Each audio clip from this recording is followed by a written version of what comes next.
And then, of course, to be mentioned is Elamite, which was touched upon particularly by McAlpin, the American scholar, some years back, in fact 81 and around that time, which somehow may also be relevant because it's geographically on the road, though, of course, that comparison was a bit discussed. And then, of course, there is also a relationship mentioned to Korean and Japanese. These two languages are, broadly speaking, considered also as somehow related to Altaic. So that is just a position which should be made clear.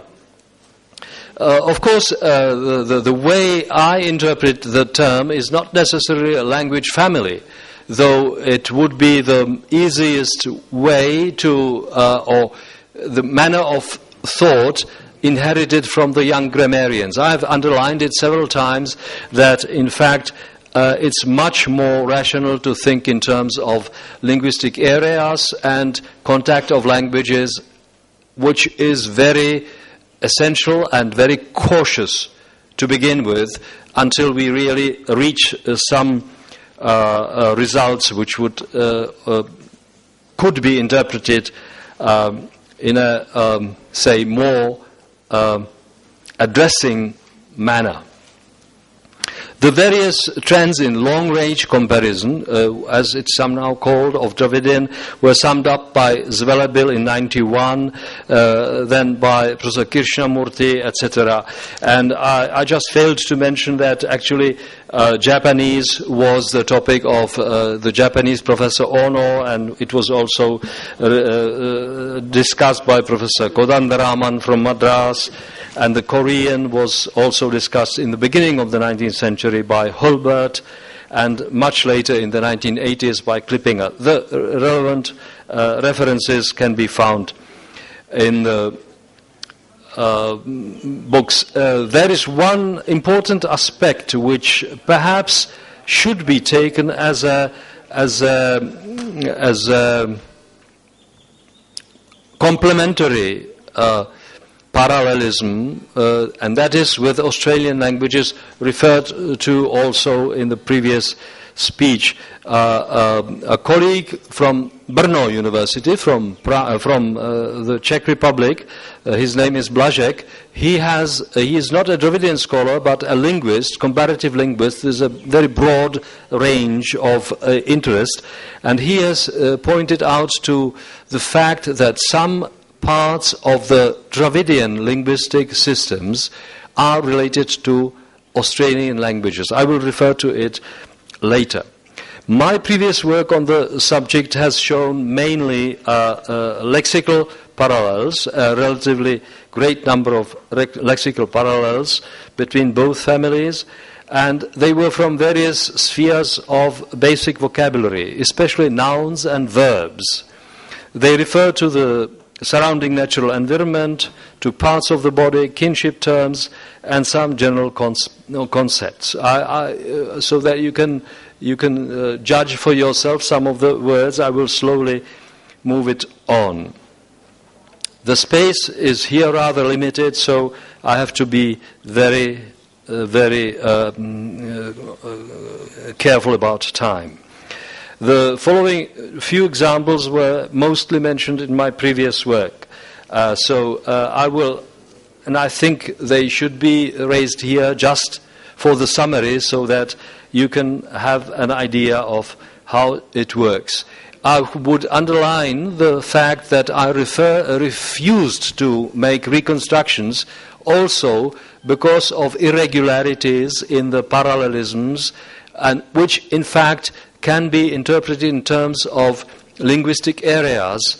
And if we speak in terms of linguistic areas, the question of reconstruction is a very problematic one, and we can go into deeper details if there is time. And I developed a manner of grasping the subject in terms of a model and a continuum of forms which can be modeled in one way or the other, because the very simple and one-way relationship actually was possible for the Indo-European languages as the comparative Indo-European studies were developed in the 19th century, refusing any irregularities and all this was there. But actually, I feel that linguists were spoiled by Indo-European linguistics because the classical languages, proposed by Jones, mentioned today also by Kaleñar, that they were classical languages preserved from very old time, and they preserved very old forms. So relatively, the parallels are one-to-one, and not with. In later, the variance and variation was sort of came to light as well. But this would be impossible in many other branches of knowledge, of knowledge of languages, as we know them from today. And it should be underlined that obviously even in the past there were cases when languages developed in contact with other languages and changed. So here are some of the verbs as well. The number 3, maram, and modun, I have established a number of parallels which show actually a liquid and a dental stop, or even a cerebral stop in Dravidian. So there is, this variation is possible. Then number 5 is also very clear. I think number 4, Shei, Ki, and Mongolian Ki, etc., is also very clear. Then number 6 is only in North Dravidian. I wonder whether and in which way another Dravidian etymon, 5351, which has Tamil vai, and which means to make happen, to be with certainty, etc., etc., whether it could be related to this. But that's a question. Some of the terms referring to relatives, Akka, Akechi, Mongolian Egechi, etc., in Manjutungus. MT means Manjutungus, and OT means Old Turkic. Another Ame, Amar, etc., and Amu, Amara, Amura in Mongolian. Some of the, and of course of Turkic. Some of the etyma are represented only in some of the languages. Not all are represented equally well. A nice example is Tamil Kira, which is only in Sangam, it's not in modern, which means to speak, and Mongolian Kele. The reason for the cerebral in Tamil, actually the cerebral there made me cautious. For quite some time I was aware of this parallel, but did not use it because of the cerebral. But then I came to somehow I discovered that if the word is somehow related to an Altaic form, a liquid to liquid, and it has a cerebral in Dravidian, very often there is a variation in Altaic between a sibilant and a liquid. And it obviously also appears in Dravidian in one way or other. There are many examples of this.